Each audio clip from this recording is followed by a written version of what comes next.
క్రీస్తునందు ప్రియులారా, మనము చేసినటువంటి క్రియలను బట్టి దేవుడు మనకు ప్రతిఫలమిస్తూ ఉంటాడు.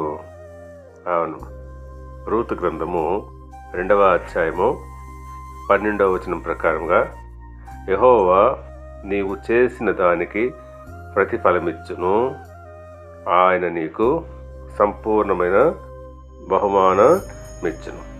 అవును, ఈ మాటలు బోయోజు రూతును ఉద్దేశించి చెప్తున్నాడు.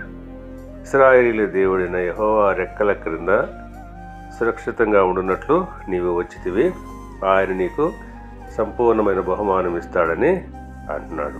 అవును, నిజమే. రూతు చేసినటువంటి ఆ మంచి పనిని బట్టి దేవుడు ఆమెకు గొప్ప బహుమానాన్ని అనుగ్రహించాడు. మొదటి సమూయేలు గ్రంథము 24వ అధ్యాయము 19వ వచనంతో పోల్చుకున్నట్లయితే, ఈ దినమున నీవు నాకు చేసిన దానిని బట్టి యెహోవా ప్రతిగా నీకు మేలు చేయునుగాక. ఈ మాటలు సౌలు దావీదును ఉద్దేశించి అంటున్నాడు.